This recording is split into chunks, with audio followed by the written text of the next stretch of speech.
ভাঙতে ভাঙতে নদী চলে এসেছে বসতবাড়ির পাশে। যে কোনো সময় মাথা গোজার ঠাঁই হারাতে পারেন বাসিন্দারা। আতঙ্কে নদী তীরের মানুষ।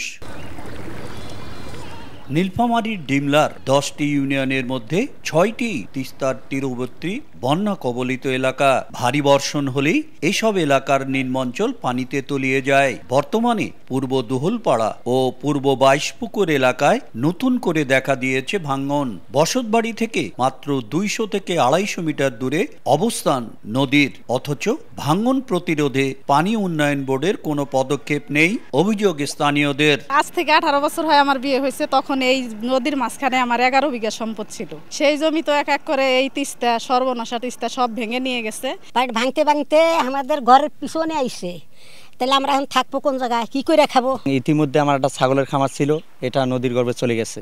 এখন আমার একটা গরুর খামার আছে, এটাও এখন সম্ভবত 3-4 দিনের মধ্যে নদীর গর্ভে চলে যাবে। ঊর্ধ্বতন কর্তৃপক্ষ যারা আছেন ওনাদেরকে অনুরোধ করব, এই আমার খালিশা চাপান ইউনিয়নের 2টা মৌজা, এই মৌজা 2টাকে আপনারা রক্ষা করেন।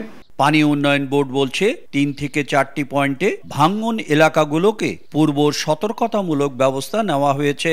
আর স্থানীয় ভাঙন প্রতিরোধের বিষয়টি ঊর্ধ্বতন কর্তৃপক্ষকে জানানো হয়েছে। জায়গাগুলি একটু ভাঙনরত এখন আছে, সেই জায়গাগুলো আমরা অ্যাড্রেস করছি, এটা আমরা পূর্ব সতর্কতামূলক কাজে অন্তর্ভুক্ত করেছি এবং শীঘ্রই কাজটা বাস্তবায়ন হবে ডিসেম্বরের মধ্যে। খালিশা চাপানি ও খগাখড়িবাড়ি ইউনিয়নের প্রায় 500 পরিবার ভাঙন আতঙ্কে। শাকির হোসেন বাদল, সময় সংবাদ, নীলফামারী।